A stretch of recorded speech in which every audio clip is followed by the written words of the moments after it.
योग गुरु बाबा रामदेव हमारे साथ जुड़ चुके हैं। आज ये भी गेस्ट फैकल्टी हैं। बाबा, बहुत बहुत स्वागत है आपका न्यूज की पाठशाला में। प्रणाम मेरी बहन रूबिका जी। पहला सवाल, हिंदू राष्ट्र से किसी को कोई खतरा नहीं, ऐसा कहने की क्या जरूरत पड़ गई बाबा? कि आपस में लोग डराते हैं जाति वर्ग समुदायों के नाम पर। हाँ। एक मजहबी उन्माद, आपस में घृणा नफरत लोग फैलाते हैं।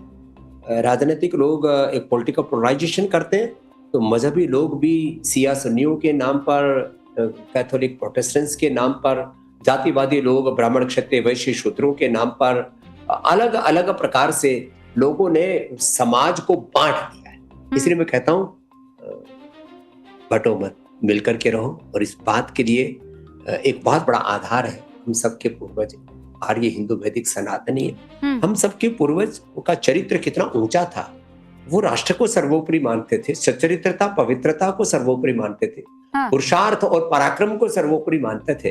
उन्होंने मानवीय मूल्यों को सर्वोपरि माना। नहीं, लेकिन बाबा रामदेव, आपके जो विरोधी हैं वो ये कह रहे हैं अगर हमारे पूर्वज एक है तो वो पूर्वज तो फिर आदम हुए, तो हम सब आदम की संतान हुए, है ना? रूबिका जी, हाँ। आपको मैं अपनी बहन क्यों कह रहा हूँ? क्योंकि मैं ये मानता हूँ कि भारत के जितने भी मुसलमान हैं उसमें से खुद भारत के मुसलमान इस बात को अलग अलग मौकों पर कहते हैं कि हम सब कन्वर्टेड मुसलमान हैं। और मैं भी मानती और दूसरी बात, मैंने तो 2009 में देवबंद में भी इस बात को कहा था कि आज हमारे मजहब अलग हो सकते, हमारे पूर्वज अलग नहीं हो सकते। हाँ। तो जो इस्लामिक आक्रांताओं के पहले का भारत, उसमें तो सब हम मिलजुल करके ही तो रहते थे। पहले अंग्रेजों ने, हाँ। और उसके बाद में मतलब पहले मुगल और फिर अंग्रेज, मुगलों ने, हाँ। और अब कुछ राजनीतिक पार्टियां और कुछ अलग अलग मजहबी लोग, ये लोगों को बांटने का काम। और मैं यदि एकता की बात कर रहा हूँ, समानता की बात कर रहा हूँ, तो ये कौन सा गुनाह है? और मैं तो कहता हूँ यदि ये गुनाह है तो भी मैं तो कहूंगा इस बात को, और 99% लोग मेरी बात से सहमत हैं। नहीं, पर आप ये मानते हैं कि नहीं कि आपके पुरखे आदम थे? ये शब्द प्रयोग में आदम में कुछ लोग उसको इस्लाम से जोड़ते हैं, इससे आपत्ति है। मैं न हिंदू कह रहा हूं ना मैं कोई और मजहबी तत्व कह रहा हूं। भारत देश का प्राचीन नाम आर्यवर्त देश। हम आर्य माने सभी के जो पूर्वज थे श्रेष्ठ थे।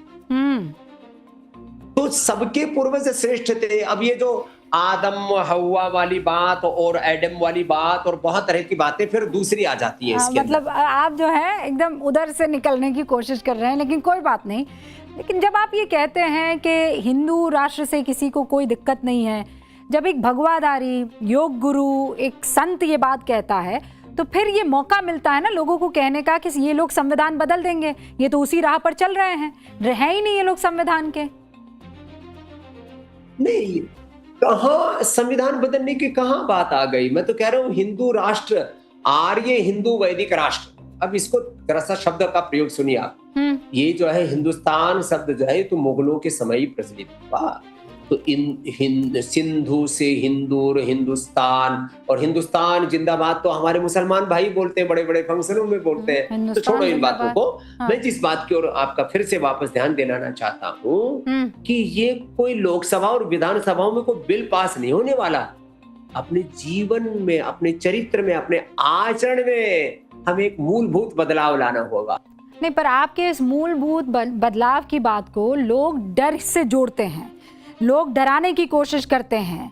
सवाल ये है कि हिंदुओं को जो लोग नफरत से जोड़कर हिंदू इज इक्वल टू डर, हिंदू इज इक्वल टू डराने वाले, उन लोगों को आप क्या कहना चाहेंगे जो डरा रहे हैं इसी शब्द से, हिंदुत्व?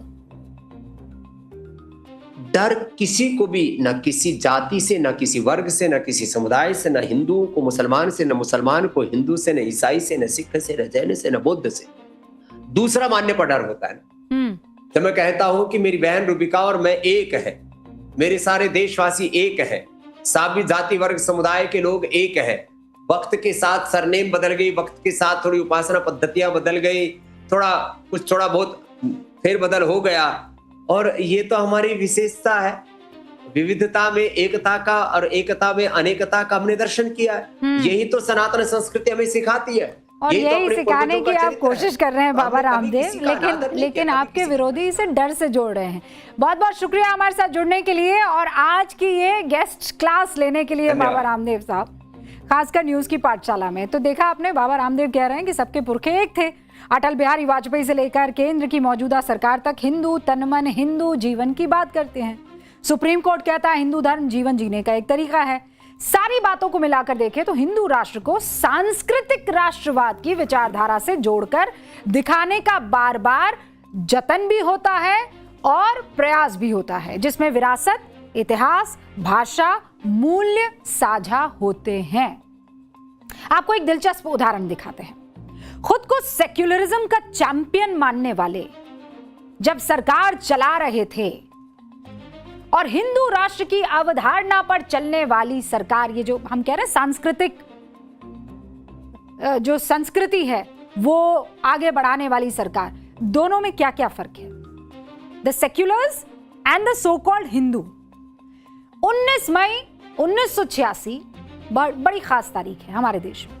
राजीव गांधी की सरकार ने 19 मई 1986 को सुप्रीम कोर्ट का फैसला पलट दिया, जिसके तहत तलाकशुदा मुस्लिम महिलाओं को अपने पति से गुजारा भत्ता पाने का अधिकार दिया था। इतिहास में यह मामला शाहबानो केस से मशहूर हुआ, जानते हैं ना? दूसरी तारीख 1 अगस्त 2019 नरेंद्र मोदी सरकार ने 3 तलाक रोकने वाले कानून की अधिसूचना जारी की।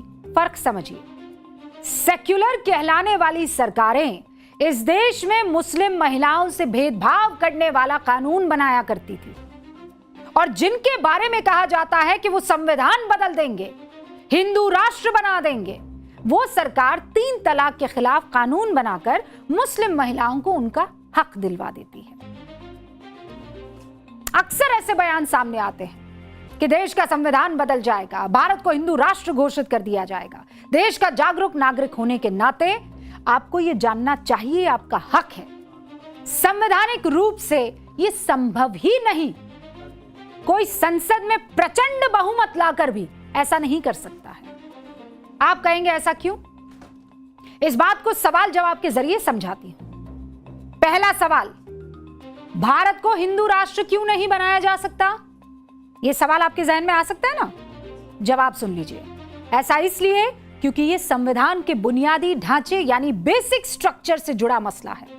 साल 1973 के ऐतिहासिक केशवानंद भारती बनाम केरल राज्य मामले में सुप्रीम कोर्ट ने क्लियर कर दिया था कि संसद के पास संविधान में संशोधन करने की शक्ति तो है, लेकिन संविधान के बुनियादी ढांचे को वो बदल नहीं सकती।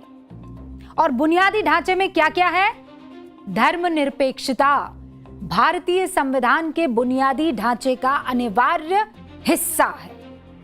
अब दूसरा सवाल, धर्म का पालन या धर्म के पालन को लेकर संविधान क्या कहता है? जवाब, अनुच्छेद 25। साफ तौर पर यह अनुच्छेद देश के हर नागरिक को किसी भी धर्म को मानने की आजादी देता है। तीसरा सवाल, वैसे तो सारे धर्म समान हैं, क्या संविधान में यह बात कही गई है या फिर किसी एक धर्म को ऊपर रखा गया है? संविधान के अनुच्छेद 14 ने जो समानता का अधिकार दिया है उसमें यह दर्ज है कि राज्य के किसी भी नागरिक के साथ धर्म के आधार पर भेदभाव नहीं किया जा सकता। आर्टिकल कौन सा है वो? आर्टिकल 14, अनुच्छेद 14। भेदभाव नहीं कर सकते आप धर्म के आधार पर। एक और सवाल आपके मन में आ सकता है, अगर कभी किसी सरकार ने धार्मिक मामले पर कोई ऐसा कानून बना दिया जो संविधान के खिलाफ है तो क्या कर सकते हैं आप? तो क्या होगा? इसका जवाब है अनुच्छेद 13।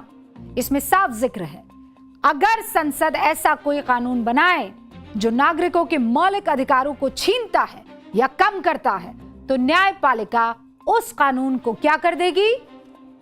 खारिज।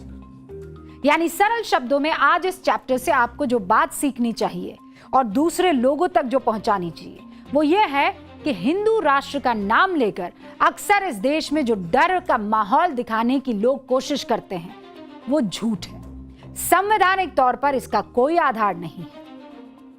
और जिस हिंदू राष्ट्र की बात तमाम तरीकों से कही जाती है कि हम तो हैं ही, वो सांस्कृतिक हिंदुइज्म का जिक्र है, जिसमें संस्कृति और परंपरा को उस लिहाज से देखा जाता है, धर्म के लिहाज से नहीं। और इसीलिए कहते हैं कि हमारे पूर्वज सारे एक हैं, पूजा पद्धति अलग अलग हो सकती है। अब आगे बढ़े।